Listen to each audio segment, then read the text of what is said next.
Gracias por acompañarnos en esta primera ocasión en el podcast científico y cultural presentado por la Academia Mexicana de Ciencias.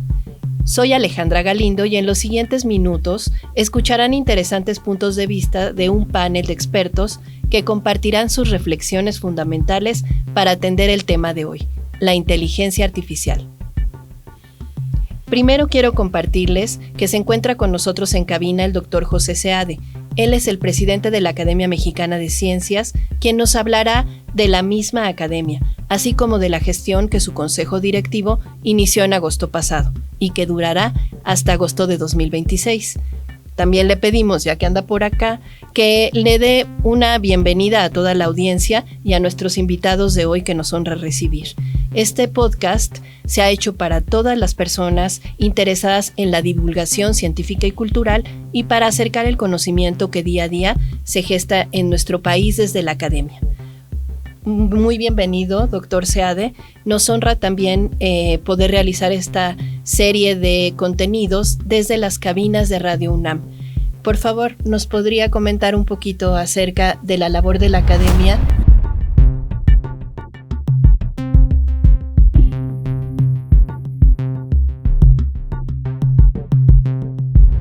Claro que sí.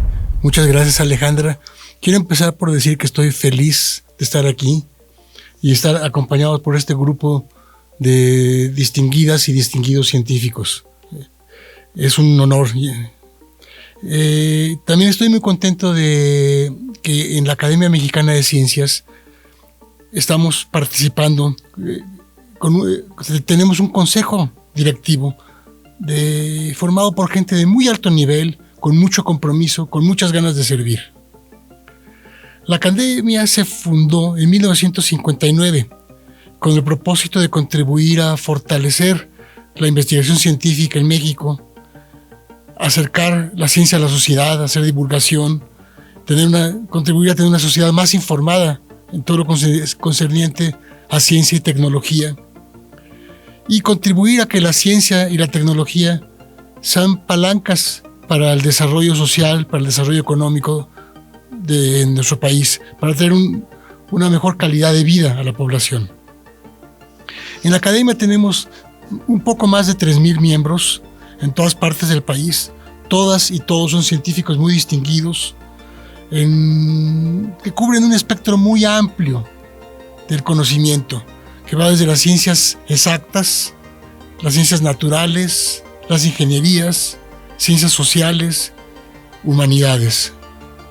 Esto, juntando todo ese poderío, es una riqueza incalculable.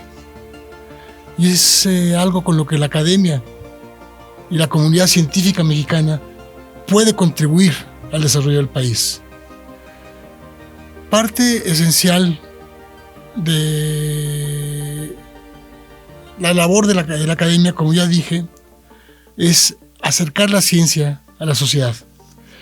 A lo largo de su historia, con mucho trabajo, a lo largo de décadas de intenso trabajo, se lograron desarrollar programas muy interesantes, como los veranos de investigación científica, dirigidos a estudiantes de licenciatura, que por un periodo corto de tiempo pueden trabajar en un laboratorio, en un departamento, con científicos de primer nivel en distintas partes del país. Se tenía el programa La Ciencia en tu Escuela, dirigido a profesores de nivel elemental, para ayudarlos a ellos a fortalecer su entendimiento del material que tienen para aportar. Estaba, por ejemplo, el programa Robótica Móvil para niños y adolescentes, para introducirlos a la computación, y varios programas más. Me alegra mucho comenzar esta serie de podcasts, porque esto nos da otra manera diferente de acercarnos a la sociedad. Y además, sabiendo que estamos apoyados por científicos de altísimo nivel, conducidos por ti, Alejandra, una profesional en el tema, con el apoyo de Radio UNAM, es un privilegio. Simplemente quiero terminar diciendo que les agradezco a todos su participación. Estoy seguro que esto será un gran éxito, que además está sumado a otra de las importantes iniciativas que está comenzando la academia, que es el seminario CITA. CITA viene de Ciencia, Innovación, Tecnología y Academia, que es un seminario mensual sobre temas de especial relevancia. El primero fue sobre inteligencia artificial y de ahí surgió la temática para este primer podcast. Muchas gracias y enhorabuena. Muchas gracias, doctor, por acompañarnos, por darnos esta introducción. Y ahora paso directamente con mis invitados en esta mesa, en este diálogo, la doctora Ingrid Mota, el doctor Alejandro Pisanti y el doctor Pedro Salazar, a quienes agradezco enormemente su contribución a este espacio. Bienvenidos. Te cedo el micrófono, Ingrid. Me gustaría mucho que nos comentaras en tu experiencia como una experta en la gestión publicitaria y comunicación estratégica, como una de las mujeres más influyentes en temas de tecnología en nuestro país. Según tu experiencia, Ingrid, ¿cuál es el impacto de las herramientas de inteligencia artificial dentro de las esferas como pueden ser la mercadotecnia o las TICs, las tecnologías de la información y la comunicación? ¿Y qué tenemos que voltear a ver cuando hablamos de inteligencia artificial?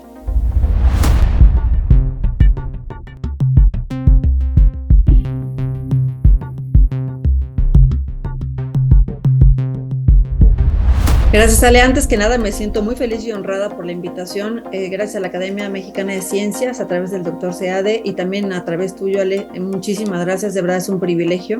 Y bueno, te cuento desde mi perspectiva, estamos en una era de los datos, ¿no? De la hiperconectividad y un maridaje con la economía digital.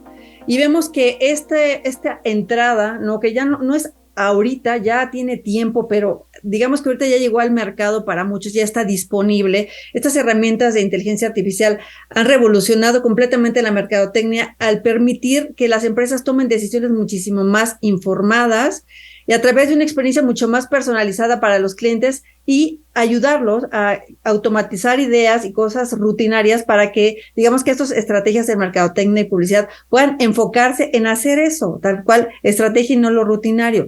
Podemos hablar, por ejemplo, de que nos permite una personalización avanzada, analizar datos de una manera brutalmente rápida y lograr que esta anterior hipersegmentación que teníamos de los consumidores ahora sea muchísimo más relevante en datos y entonces puedas hablarle directamente a las personas con lo que ellos necesitan escuchar. De eso se trata la mercadotecnia, de hablar, o sea, es como satisfacer una necesidad creada dentro del mercado, ¿no?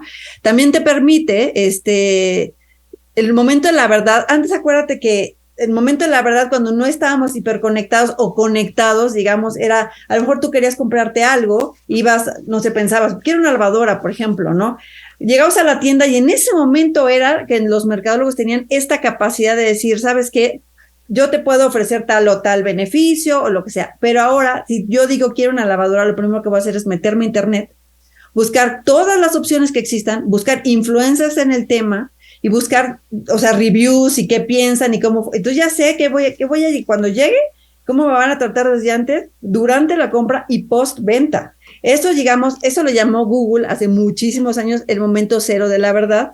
Y eso imagínate en una era de datos, de automatización del marketing, en donde ya la inteligencia artificial te permite optimizar las campañas publicitarias, que ya tenemos la capacidad de tener chatbots que pueden estar atendiendo a clientes desde antes, en el momento cero de la verdad o de la compra, ¿no? Digamos, y también en servicio post-venta, ya es 24/7, no es de, ya cerraron, ya no se va a poder, ya no me van a atender, o sea, ya no hay manera.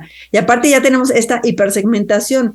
Podemos analizar a través de ellos y de esta inteligencia artificial de punto a punto el análisis del sentimiento y detección de tendencias de los usuarios de cualquier producto o servicio para, no sé, a través de redes sociales o fuentes de datos en líneas, comprender estos sentimientos y crear una base de datos para muy específicamente saber cómo puede ser una experiencia de compra o experiencia de producto maravillosa. Esto puede crear que las marcas que sean más creativas utilizando este tipo de inteligencia puedan tener oportunidades muchísimo mayores de que no haya un switch de marca, ¿no? Que la gente diga, ay, no, ya mejor me voy a cambiar de una marca a otra, ¿no? Y la verdad creo que el que gana siempre es el consumidor al final, porque ahora no es de, a ver, yo te voy a ofrecer tal producto y así es como va a ser y así te va a tocar y es como es. Ahora es, no, te voy a decir lo que yo necesito, como quiero que me lo des, ¿no? Y entonces ya el juego se vuelve al revés, ¿no? El rey es el consumidor y entonces a él es de que todo mundo le tiene que render esa pleitesía, por decirlo de alguna manera, ¿no? Porque así vamos a tener una experiencia de compra increíble. ¿Para qué también sirve la inteligencia artificial? Pues para optimizar contenido, de que las marcas puedan tener un relacionamiento directo, pero ya, o sea, hay unas plataformas maravillosas que optimizan el contenido, hacen texto para redes sociales, diseños de página, videos, por ejemplo, también a partir de un script que se les ponga. Y todo esto, obviamente, que va a ir impulsado con los algoritmos que las empresas pueden ir creando ad hoc a cada una y sus necesidades. Es lo que es muy bueno, que es el consumo es prosumer, digamos, ¿no? No solamente consumo, sino también produzco el contenido, produzco lo que quiero, los productos, y entonces esto se va a ir como haciendo de una manera muchísimo más amigable. Dinámica. Muy dinámica, y aparte acuérdate que ya vamos a costo marginal cero con la inteligencia artificial. Entonces esto va a hacer que el mercado se vuelva muchísimo más rápido. La verdad es un reto importante para las marcas, para todas, porque de pronto o sea, yo te ofrecía cosas que en realidad ya ni te van a costar. Claro. ¿No?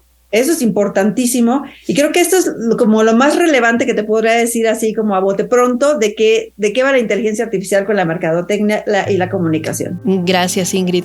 Voy a dar paso al doctor Pedro Salazar, nuestro jurista en casa, destacado académico, investigador del Instituto de Investigaciones Jurídicas. Bienvenido, Pedro. ¿Qué es lo que más te apasiona en este momento? En el que nos vemos en la disyuntiva de analizar a la inteligencia artificial desde la dimensión del derecho.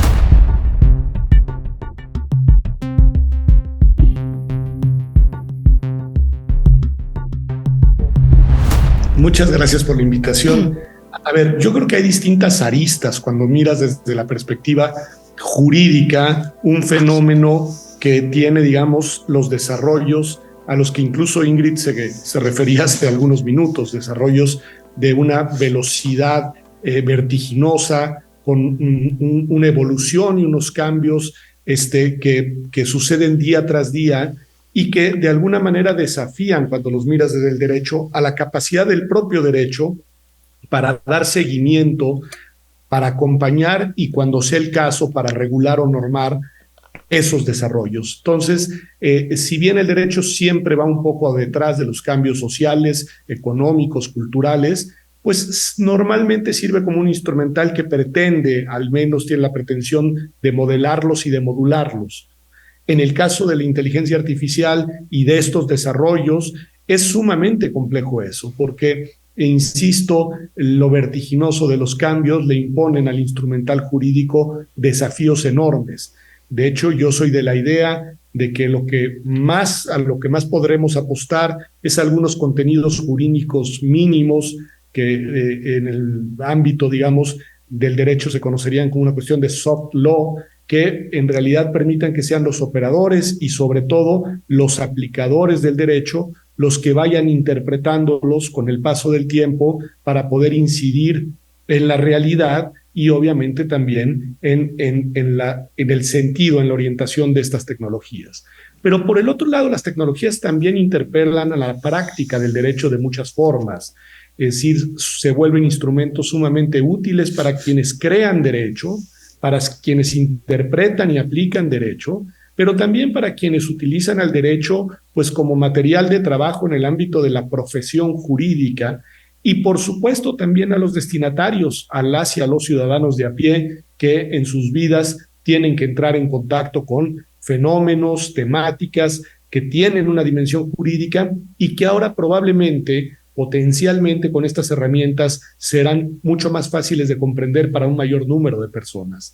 Y creo que ahí la vinculación entre práctica jurídica y nuevas tecnologías promete con ser sumamente venturosa. Pero bueno, también, y con esto concluiría, pues hay muchos puntos, digamos, en los cuales hay todavía mucho que decir.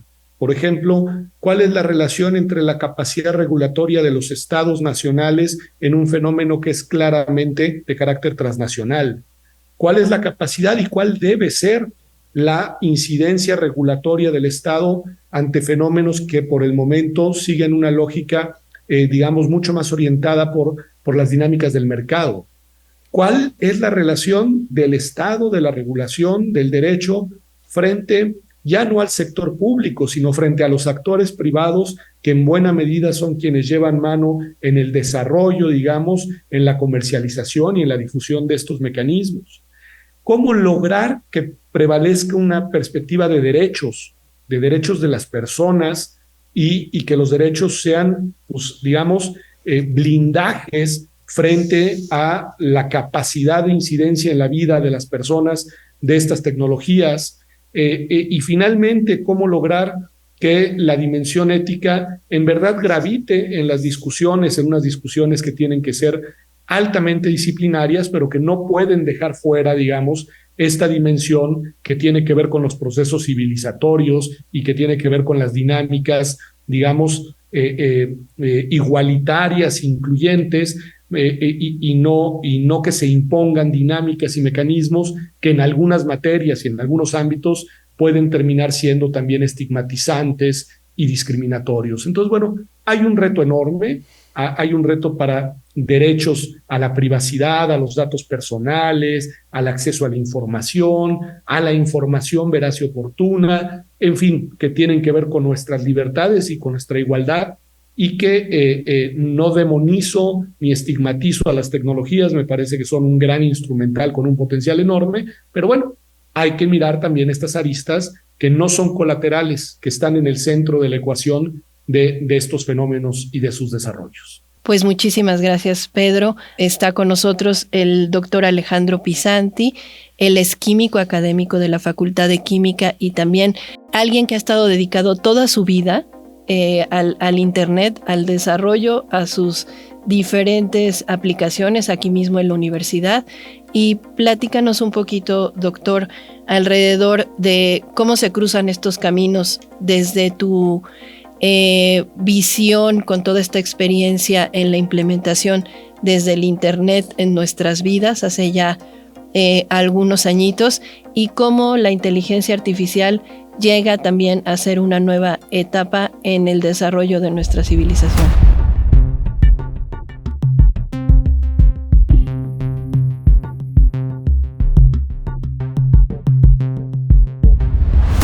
Muchas gracias. Ante todo, quiero agradecer a la Academia Mexicana de Ciencias, al doctor Seade, a la doctora Judith Subieta, no presente aquí, pero que fue una gran promotora de esta reunión, a ti misma, Alejandra, desde luego, y el honor de poder estar en compañía de Ingrid Mota, de Pedro Salazar y en su momento de Luis Alberto Pineda, que es uno de nuestros expertos en la materia, en hands-on, digamos, con las manos puestas en la materia, en manos, y un gran cerebro puesto en la materia. Aplaudo esta iniciativa de la Academia, y precisamente en el tema de inteligencia artificial, porque creo que conjunta muchos hilos que nuestra sociedad necesita, y voy con ello a empezar a responder a tu pregunta. Creo que el derecho a la ciencia es un derecho tan fundamental en la actualidad como nuestros otros derechos humanos. Desde luego hay una pirámide, digamos, de lo más esencial para vivir. No hay derecho a la ciencia si no tienes alimento y vida garantizadas, pero es parte del entramado moderno de la sociedad.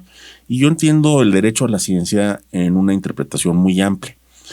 No es nada más el derecho de las personas a los beneficios materiales de los productos de la investigación científica y tecnológica, sino que es un derecho a conocerla y un derecho a ser gobernados con base científica, a que nuestra sociedad sea dirigida no de una manera rígida, mecánica, planeada, que no es factible, pero sí con base en lo que mejor nos puede enseñar la ciencia y el desarrollo de la tecnología para la racionalidad y la base en evidencia de las decisiones que se tomen.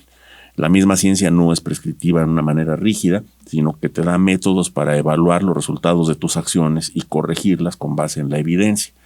Esta es, digamos, la aspiración máxima que yo tendría de la interpretación esta amplia del derecho a la ciencia.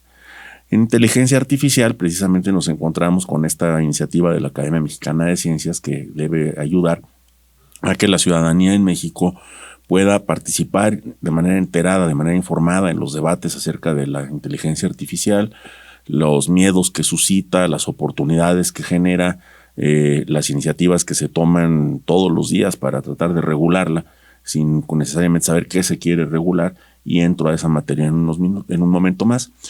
Solo necesito acotar una afirmación que hiciste, que es que dices que llevo toda mi vida dedicado a Internet. No, Internet nació cuando yo ya andaba circulando por ahí. Pero sí puedo decirte que 5 años después de entrar a la universidad, tuve mi primer contacto con Internet, con lo que entonces se iba a convertir en Internet. Tenía 4 años de crear los protocolos de TCP/IP por CERF y CAN, en un taller de investigación sobre herramientas de cómputo para la química cuántica, que es mi especialidad de origen, en una universidad en Estados Unidos. Empezaban a utilizar las conexiones de computadoras para poder hacer cálculos desde donde estuvieras, aunque las computadoras estuvieran en otro lugar. Y esa experiencia además ha sido muy enriquecedora a lo largo de muchos años. Nos ha permitido, entre otras cosas, ver cómo se ha tratado de regular o imponer, digamos, condiciones regulatorias a Internet. Y esto nos enseña varias cosas. La primera es que todo el mundo quiere regular, pero no sabe qué quiere decir la palabra regular. Utilizamos, o no, sí sabes, pero se utilizan muchos distintos sentidos. Regular, básicamente el objeto del verbo regular, pues tiene que ser o un objeto o una conducta.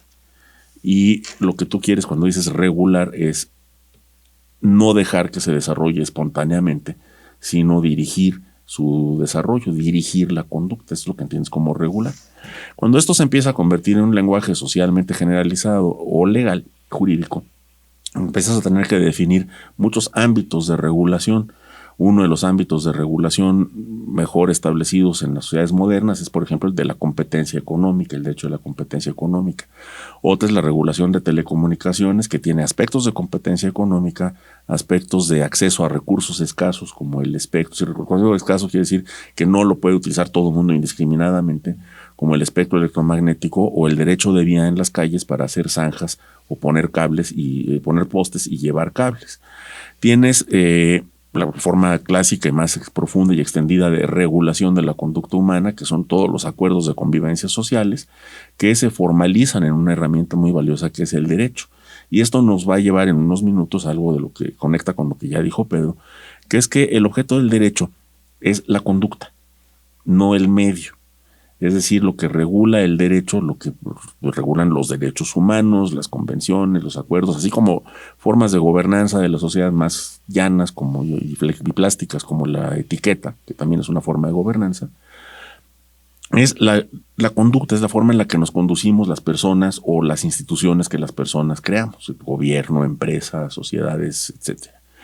Entonces, cuando vemos que hemos aprendido de la historia de Internet que podamos trasladar a la inteligencia artificial, una de las primeras cosas que podemos ver es en un desarrollo tecnológico, un desarrollo científico y tecnológico. La inteligencia artificial, como la conocemos hoy, que tiene alcances espectaculares, no solo es tecnología, se basa en un desarrollo matemático muy profundo.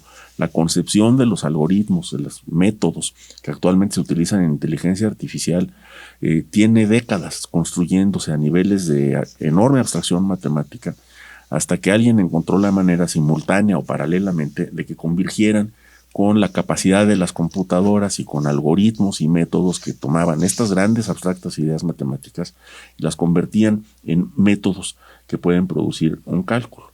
Llevamos 70 años de que la inteligencia artificial tenga este nombre y más de 200 años de intentos de que las máquinas hagan lo que las personas hacen cuando piensan. Hay un debate profundo de si deben imitarnos, superarnos, si importa que piensen como nosotros o que el resultado de lo que piensen sea como el nuestro, y qué pasa si empiezan a pensar más que nosotros. Ahí hay método, ahí tocamos uno de los grandes aprendizajes de nuestra historia de Internet. Todos los nuevos medios y todas las nuevas tecnologías que se expanden en la sociedad rápidamente generan una reacción que conocemos como pánicos morales. Un pánico moral es una reacción adversa generalizada acerca de efectos indefinidos, muy amplios y negativos de la novedad. Pánicos morales están documentados, por ejemplo, el de Platón ante la escritura. Uh-huh. Es muy célebre, ¿no? El temor de Platón de que el uso de la escritura hiciera que los seres humanos dejaran de saber usar la memoria. No fue así, de hecho, el complemento entre escritura y memoria ha resultado pues, en la civilización occidental y en varias que no son occidentales también. Pánico moral fue el que se presentó cuando apareció la radio, que íbamos a estar invadidos en nuestras casas. Una parte se cumplió, estábamos invadidos por mensajes publicitarios, el uso publicitario de la radio, el uso propagandístico de la radio en el nazismo y otros regímenes totalitarios fue brutal. No se debe a la frecuencia de las ondas electromagnéticas, sino a decisiones de la sociedad o decisiones que la sociedad permitió.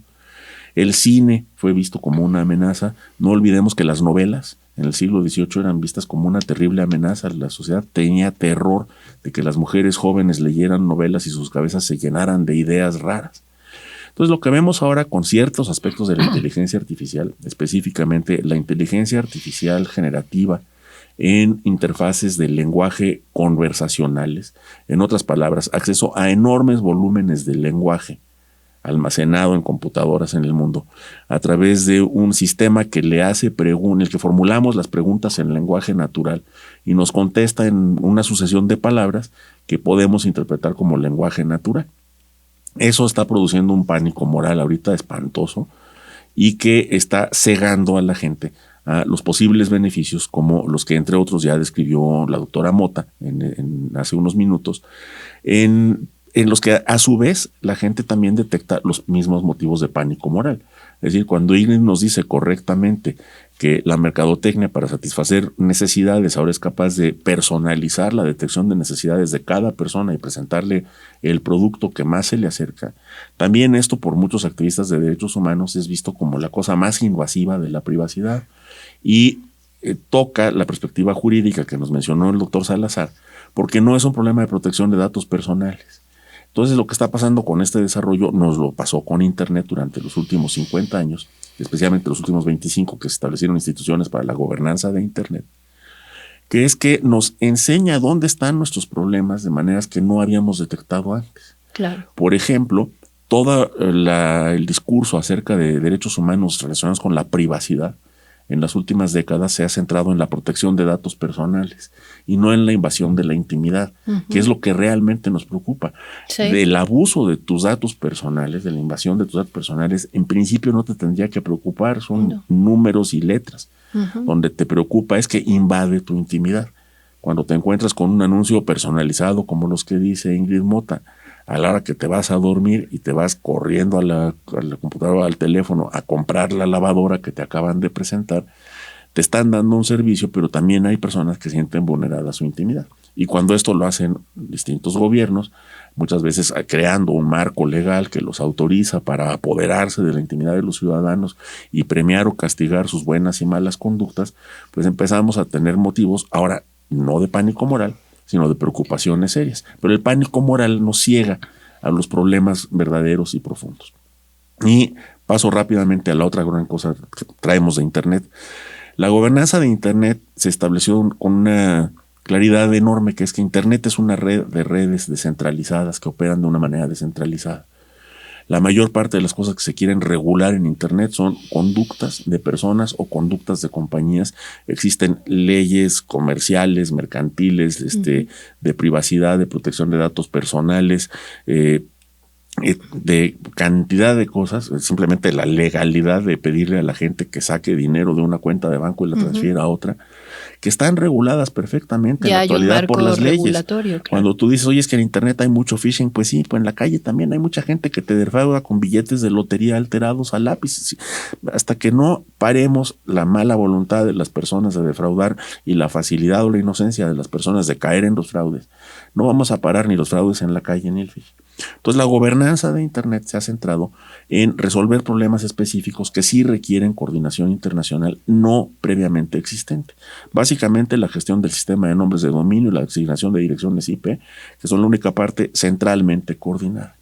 Y la otra gran lección es hacerlo en un proceso que se conoce como multi-stakeholder o multiparticipativo, es decir, de múltiples partes interesadas, donde partes interesadas por principios o por intereses económicos o políticos, pero mucho importante la defensa de principios, se ponen de acuerdo y crean herramientas que además alguien tiene que pagar Entonces tú tienes siempre que encontrar a alguien que vaya a ser afectado por las decisiones y que esté de acuerdo y pague. Y se repite la historia regulatoria como la vivimos con el petróleo, con la contaminación, con el tabaco, con la salud, con la calidad de las medicinas, con la calidad de los alimentos, en que las empresas primero dicen que no hay ningún problema, segundo dicen que no hay ningún problema que requiera regulación, tercero te dicen déjanos a nosotros la regulación, y luego cuando ven que se van a imponer leyes que van a restringir la capacidad de la sociedad, no solo de las empresas, es cuando llegamos a la etapa de tomar estos acuerdos. Y ahí estamos ahorita, y si me das un segundo chance al ratito, ahora sumaré a lo demás, ¿no? Exacto, ahorita sumaremos a esta con una siguiente reflexión. Muchas gracias, doctor Pisanti. Puedes consultar un montón de novedades científicas en la revista Ciencia, una premiada publicación que edita la Academia Mexicana de Ciencias, www.revistaciencia.amc.edu.mx. La revista Ciencia en el número de julio-septiembre nos presenta artículos sobre hongos que comen insectos, la saliva, inteligencia artificial, biodiversidad y mucho más. Puedo aprovechar porque sé que tenemos los tiempos medidos. El doctor Salazar tiene otras responsabilidades que atender. De hecho, fue muy benévolo con nosotros para poder participar esta ocasión. Entonces, en relación a lo que platicaba Alejandro, doctor Salazar, ¿alguna idea puntual final para cerrar tu participación? También el doctor Seade está con nosotros y tiene otro compromiso que atender. Entonces, les cedo el micrófono y regreso porque les quiero platicar un poquito de estas charlas de cita que exponen y debaten estos temas. En cuanto ustedes terminen una última intervención respecto a lo que acabamos de comentar. Al contrario, el agradecido soy yo, porque además en estas pláticas se aprende mucho, y tener la oportunidad de estar contigo, Alejandra, con Ingrid, por supuesto, con José Seade y con Alejandro es muy enriquecedor. Yo creo que Alejandro ha hecho una reconstrucción muy interesante, con una perspectiva amplia de la dinámica de relación que existe entre las capacidades regulatorias de los estados, o en estos casos de los entes más de carácter internacional, frente a grandes transformaciones epocales que tienen un impacto en la cultura, en las dinámicas de socialización, en la manera en la que se articulan las relaciones sociales, y que en distintos momentos históricos pues han requerido, digamos, un replanteamiento y un reposicionamiento por parte no solo de los actores jurídicos, y yo creo que eso es muy importante. Si hay una tesis que gravita en el argumento medular de lo que nos dice el doctor Pisanti, es que al final estos fenómenos, por supuesto que tienen que ver con el derecho, pero trascienden al derecho. Y yo decía, mirándolo desde el mirador jurídico, que interpelan a los actores jurídicos, pero en realidad van más allá del mundo del derecho. Y lo que él señalaba es muy cierto: el derecho solamente es uno de los instrumentos a través de los cuales se puede incidir en la gobernanza de un fenómeno tan complejo. Tiene razón, lo que tenemos que mirar desde la perspectiva del derecho son las conductas y comportamientos humanos, y desde ahí intentar incidir en lo que esas conductas van desarrollando, o la manera en la que esas conductas se van involucrando, imbricando, en este caso con los cambios tecnológicos. Pero yo insistiría, y sería mi conclusión en esta ocasión, en que la perspectiva desde la cual se miran los fenómenos cuenta, y cuenta mucho. Es decir, para regular, o incluso de nueva cuenta para interactuar en el ámbito de lo jurídico con fenómenos sociales o tecnológicos, en este caso, de esta naturaleza, uno puede optar por distintas estrategias de abordaje. Puede abordarlo desde una perspectiva, por ejemplo, prohibicionista, profundamente estatalista, que responda a esta lógica de los pánicos morales que decía el doctor Pisanti, y que de alguna manera pretenda contener y paralizar lo que no va a poder contener y paralizar, pero esa pretensión siempre está presente.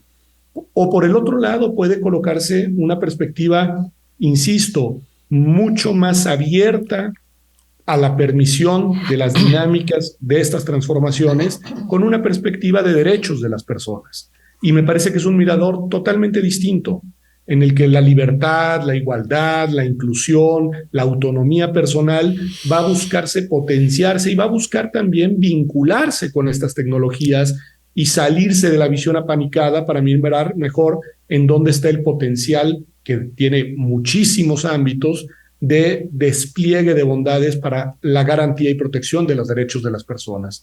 Y yo creo que esa es la perspectiva adecuada, una perspectiva en la que no tengamos miedo a incluir entre las otras dimensiones propiamente científicas, tecnológicas, jurídicas, a la dimensión también axiológica, a la discusión ética, a la discusión filosófica, y por el otro lado, que tengamos claridad de hasta dónde puede llegar el derecho y hasta dónde el derecho debe de abrevar de otros saberes, de otros conocimientos, entre otros, de la perspectiva histórica, para poder entonces estar a la altura del reto que indiscutiblemente presentan momentos históricos como el que nos está tocando vivir en este tema en concreto. Perfecto, doctor Salazar. Doctor Seade, ¿alguna otra reflexión? Sí, muy breve.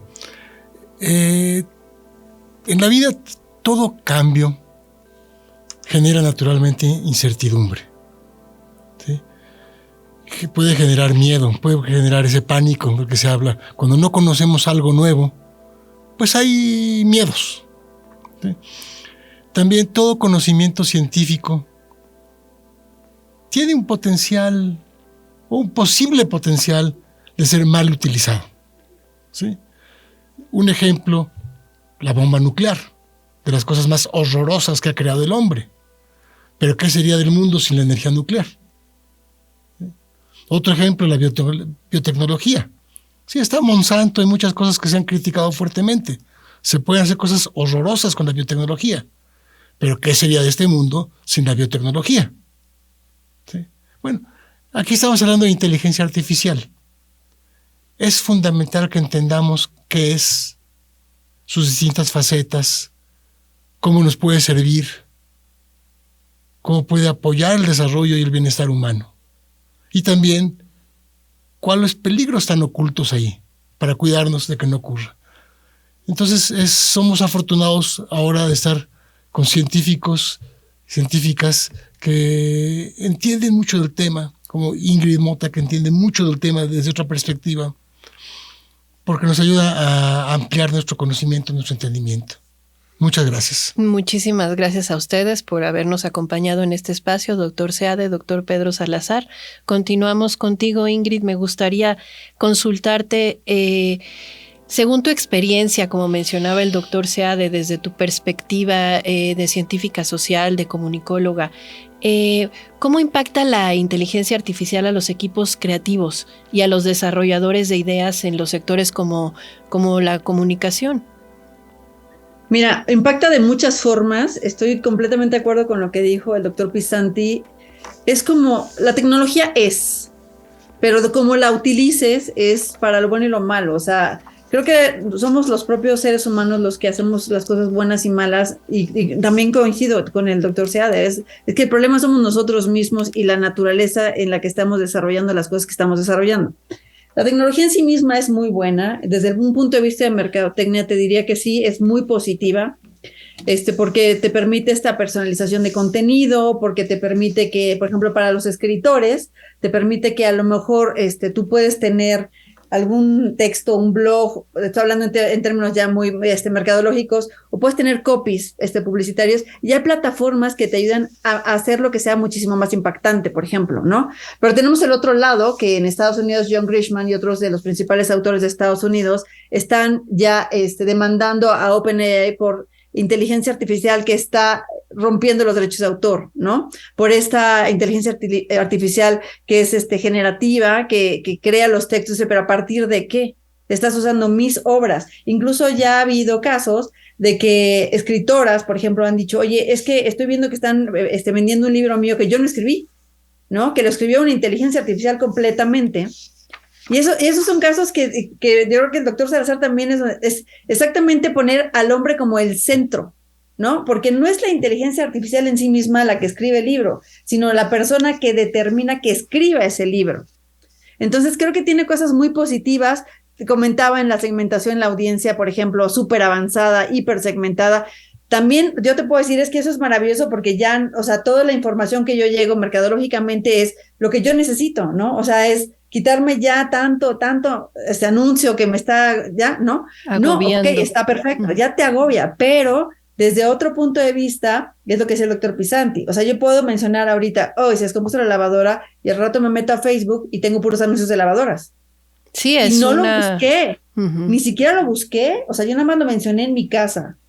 ¿No? Pero tengo bocinas, tengo el reloj, tengo el celular, tengo la computadora, todo uno está escuchando, ¿no? En tiempo real. Entonces te diría, tiene esa como bipolaridad, ¿no? En la inteligencia artificial, que sí, a mí me parece herramientas maravillosas, que sí, claro, o sea, nos tiene que generar miedo, claro, y sobre todo con la mala información que hay. ¿Por qué? Porque la tecnología avanza muchísimo más rápido que lo hace la sociedad, que lo hacen los reguladores, que lo hacen los propios gobiernos. Entonces, ¿qué está pasando? Que, por ejemplo, vemos que en China tienen una reglamentación completamente basada en el Estado, ¿no? Que es para vigilar 100% todo el tiempo quiénes están haciendo las inteligencias artificiales, para qué y cómo me va a ayudar a estar vigilando a mi sociedad, ¿no? A los ciudadanos.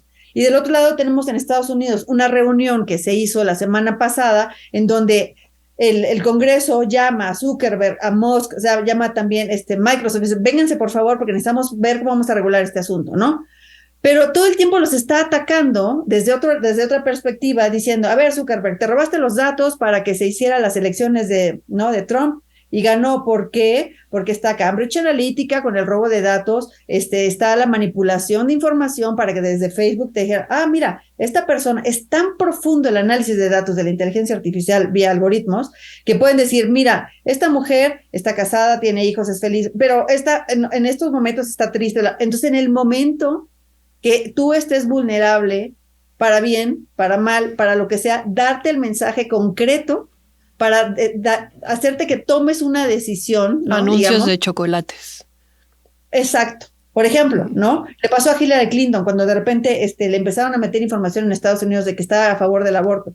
Entonces hicieron una sociedad grandísima, ¿no? Diciéndole, cuidado porque esta mujer está, ¿no? Entonces empiezan a dividir, ahí está la hipersegmentación de la inteligencia artificial. ¿Es buena? ¿Es mala? ¿No? Claro que te tiene que dar miedo. Regreso a la reunión, ¿no? En Estados Unidos y estas regulaciones. De pronto dicen, oigan, sí está padre la inteligencia artificial, pero evidentemente no entienden, ¿no? El Congreso no entiende cómo funciona, no saben cómo agarrar los cuernos de ese toro. Y dicen, ¿saben qué? Pero lo primero son las elecciones. Primero hay que ver que no nos vaya a afectar otra vez la elección, y esa es la prioridad 1. Entonces ya dejamos que la inteligencia artificial, y es autorregúlense. Dijera el doctor Salazar, autorregularse, pero, o sea, ¿desde qué perspectiva? ¿No? Porque es cómo interpretamos las cosas como seres humanos. Sí, yo sé que la ley no puede verse así, ¿no? Individualizadamente, pero imagínate. Cada país tiene una agenda, cada conglomerado empresarial tiene otra. ¿Cómo hacemos esos cruces y logramos una gobernanza idónea o por lo menos factible dentro de la vorágine de situaciones que vamos experimentando? Exacto, empresas tecnológicas que tienen más valor de mercado que muchos países, que tienen intereses económicos gravísimos, ¿no? Y de pronto dice, o no gravísimos, tienen intereses económicos, voy a quitarlo de gravísimos, ¿no? Entonces, ellos son los que van a decir cómo va a funcionar la inteligencia artificial, ¿no? Entonces, ¿no? La UNESCO ya sacó algo, la comunidad, bueno, la Unión Europea ya crearon una normativa, ¿no? Pero no hay una idea global de cómo vamos a estar utilizando esta tecnología, que es fundamental porque es nuestra evolución. O sea, esto es un paso evolutivo brutal para el ser humano. Así es, muchas gracias, Ingrid. Pues doy el micrófono al doctor Pisanti. Nos quería completar una idea que traíamos en su inicial participación y le quisiera hacer una última pregunta después. Gracias. Me da mucho pie a esto que te quería comentar, lo que acaba de decir Ingrid y lo que nos dijo Pedro. Hay cosas que sí queremos ponerles límites en la sociedad. Por ejemplo, de alguna manera, hasta algún nivel, queremos ponerle límites a la manipulación de los electores en las elecciones o a la manipulación de los consumidores en los procesos comerciales. La manipulación de los electores es algo que se ha dado desde que existen elecciones. Existen las asambleas abiertas y debates, la democracia ateniense, en la cual se exponen ideas y la gente opta por ellas. Y existen todos los tipos de manipulación, como la coerción, la coacción del voto, o la compra del voto, o el engaño, para hacer una campaña negativa contra el contrincante. Eso es del hombre, inherente Eso, al hombre. desde que hay personas juntas y lenguaje, Así es. Y vamos para llamar las personas, ya tiene que haber lenguaje, ¿no? Desde entonces existe el engaño, existe la traición, existe la trampa. Y lo único que podemos ver entonces con la evolución de las tecnologías es, por un lado, maneras de evitar las trampas y, por otro lado, maneras de sofisticar y complicar las trampas. En México hace 40 años que se hace un análisis manzana por manzana de cuáles son las preferencias y los hábitos de los electores y cuál es su situación social en el momento. Entonces, cuando tú sabes la demografía de que de un lado de la calle hay madres solteras y del otro lado de la calle o a la otra manzana hay familias integradas pero sin empleo, entonces tú haces una campaña en la que a las madres solteras les llevas despensas, y a la manzana en la que hay familias con personas desempleadas las llamas en la noche a limpiar las avenidas a cambio de unos cuantos centavos y etiquetas al partido. Eso es histórico. Lo que estamos viendo con lo que nos dice Ingrid, pues son maneras cada vez más sofisticadas de personalizar esto. No lo vamos a resolver regulando la inteligencia artificial. Lo que tenemos que hacer es incluir las formas en las que funciona la inteligencia artificial en nuestra regulación de la manipulación de la propaganda electoral. Esa es la preocupación ahora, ¿no? Alguien puede hacer lo que se conoce como un deepfake, una falsificación profunda, y crear un video en el cual un candidato, un político, aparece diciendo algo que lo lesiona muchísimo, ¿no? Por ejemplo, puede aparecer diciendo que va a vender el país a Estados Unidos. Si nuestra población no tiene la educación suficiente para distinguir esto y nosotros no penalizamos severamente este tipo de campañas, que pueden ser además por actores no partidistas, no sujetos de la ley electoral, pues estamos en la ley de la selva. Pero si queremos regular la inteligencia artificial para que no se pueda hacer eso, primero, nunca vamos a acabar de escribir la ley. Segundo, siempre va a haber alguien que lo haga en un país en el que no se haya declarado ilegal, porque perdemos la dimensión transnacional, como lo mencionaron tanto Ingrid como Pedro. Y cuarto, además no vamos a tardar tanto que la elección se va a haber terminado en la dirección en la que haya ido, sin que nosotros podamos hacer esta intervención. Entonces, necesitamos no pura autorregulación, pero sí corregulación con todos los actores. Ese es el punto clave para mí. Y el otro es, no, como en muchas otras tecnologías que ya se mencionaron, la biotecnología, por ejemplo, pues lo que estamos haciendo es, soy un país en desarrollo que no desarrolló esa tecnología y ahora la quiero regular. Y creo que entendemos que hay una dinámica capitalista mundial, una dinámica de potencias, etcétera, que desde luego hace que esto suceda. Pero nosotros no estamos haciendo como sociedad lo que realmente nos permitiría en una perspectiva de 20 o 50 años, nivelar la cancha.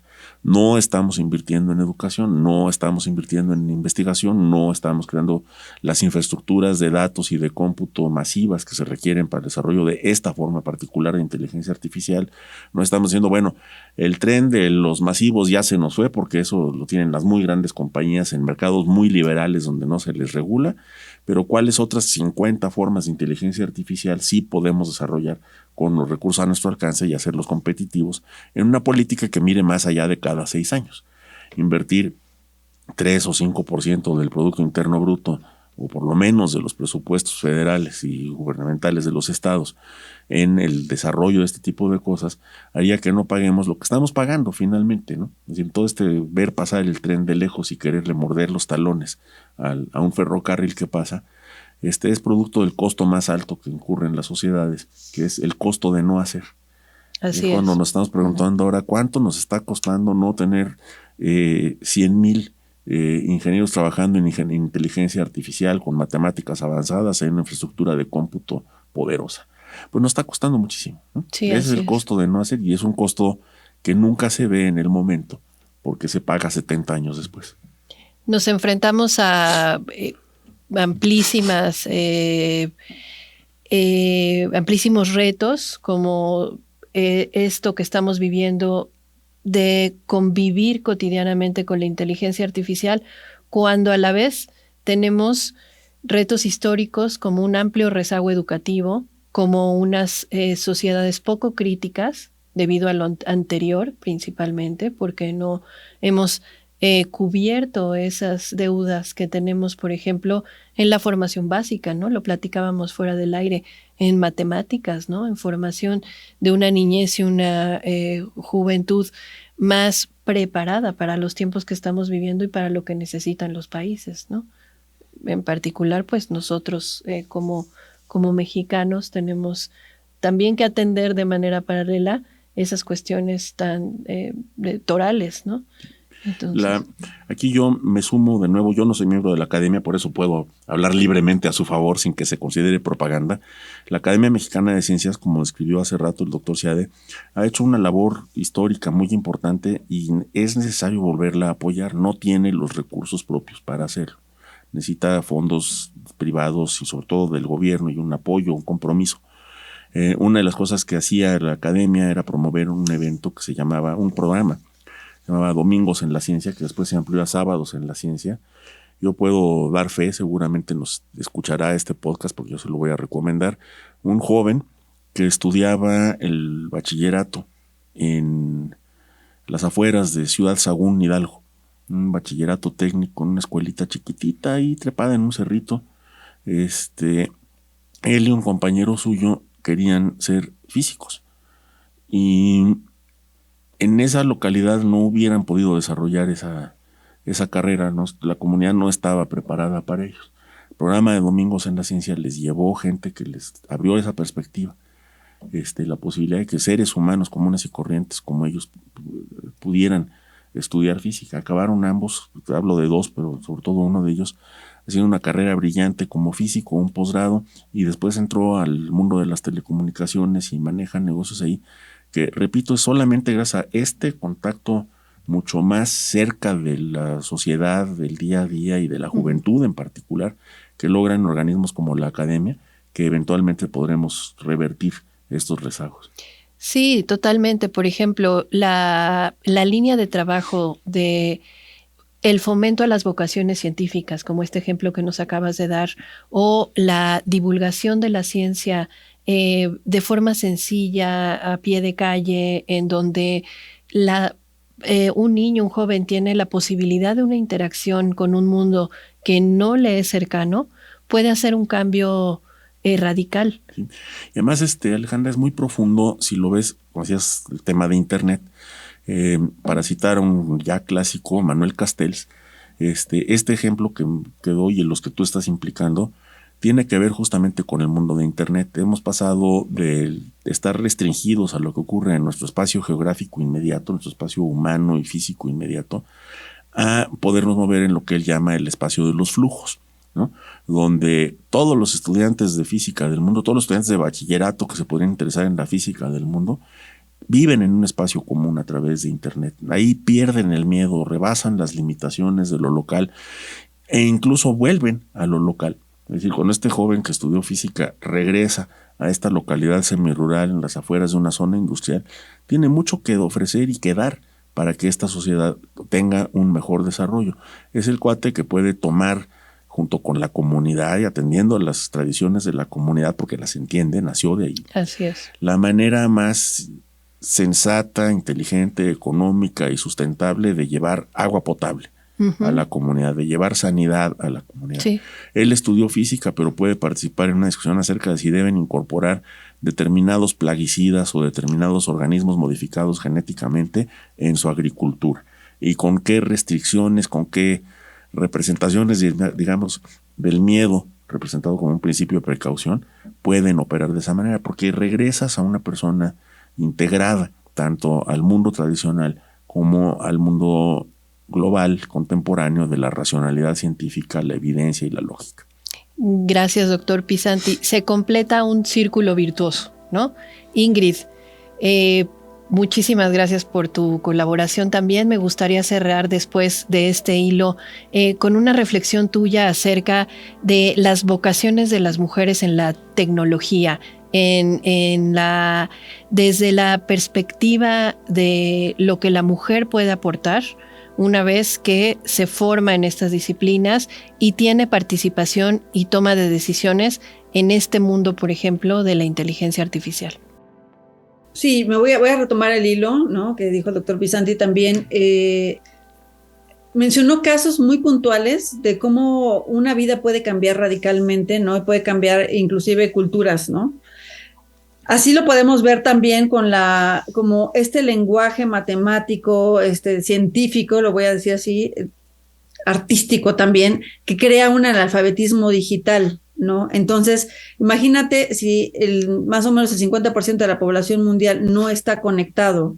Si no está conectado, olvídate de hiperconectividad, obviamente, y aparte, inteligencia artificial, ¿qué es eso? Entonces se vuelve un lenguaje que no hablan, ¿no? Que sí hablan las máquinas. Y ellos no lo están. Si normalmente tú eres usuario de temas digitales, pero no lo sabes ni siquiera hablar, no lo sabes programar, por ejemplo, ahí ya también hay un gap, aunque estés conectado. Ahora imagínate el tema femenino, cuando por costumbre, voy a decir así, por educación, se dice, no, mijita, no estudies matemáticas, eso o sea, eres muy inteligente, no le vas a gustar a los hombres o mujeres o lo que tú quieras, no les vas a gustar porque eres muy inteligente, no estudies ingeniería, no estudies ninguna carrera STEM porque no vas a tener un buen futuro. Empieza desde la casa, empieza a lo mejor, oye, mejor que se meta tu hermano, al papá, a la mamá, viene desde el hogar este tema. Ahora, cuando ya llegas obviamente ya sales de la universidad, las pocas que salen, cuando ya están en un trabajo, tienen también un gap fuertísimo de que no pueden llegar a puestos directivos, ¿no? Entonces ya es un problema que se tiene que atajar de raíz. O sea, tenemos que cambiar completamente esa situación.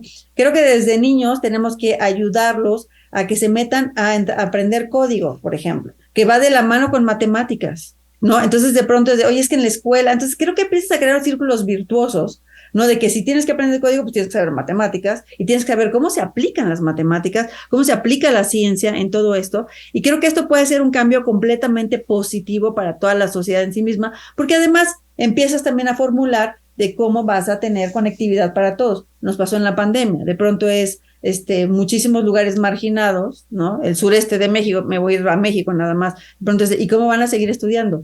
Entonces se ve una necesidad puntual, ¿no? Oye, ya no es un chiste.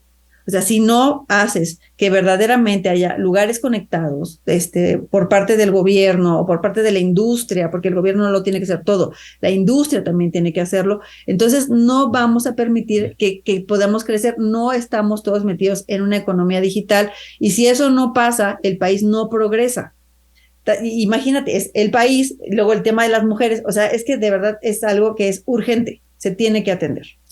Bueno, pues si no hay nada más que agregar. Yo les quiero agradecer muchísimo su participación, sus importantes aportaciones a esta charla. Estuvieron la doctora Ingrid Mota, el doctor Alejandro Pisanti siguen con nosotros.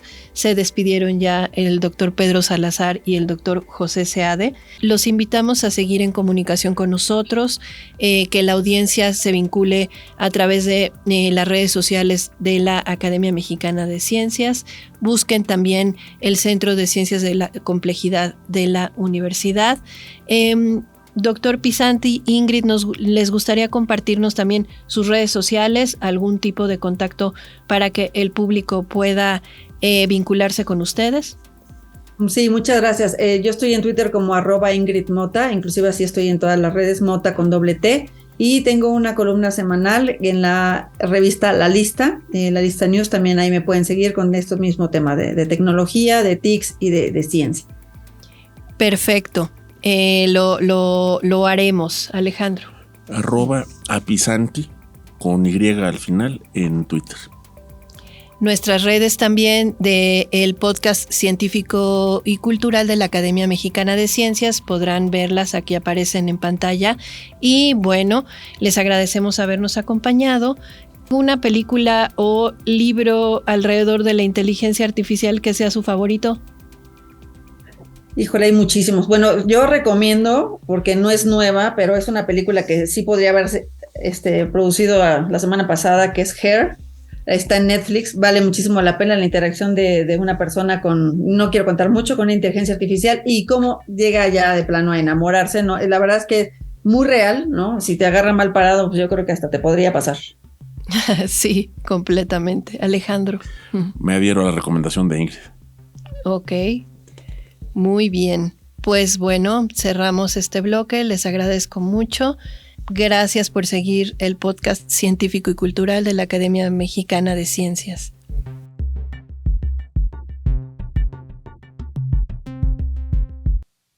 Agradecemos a Radio UNAM las facilidades otorgadas para la grabación de este podcast. En los controles técnicos, Francisco Ramírez. En la producción, Edmundo B. Correu. Este es el podcast de la Academia Mexicana de Ciencias. Cita es un encuentro mensual que se lleva a cabo en el Centro de Ciencias de la Complejidad, el C3, de la Universidad Nacional Autónoma de México. Está muy cerca de Universum, a un costado del museo, en pleno Centro Cultural Universitario. En estas reuniones se exponen y debaten temáticas relacionadas con ciencia, innovación, tecnología y academia. Estén muy pendientes de la programación de los seminarios para que acudan una vez al mes a estas conferencias.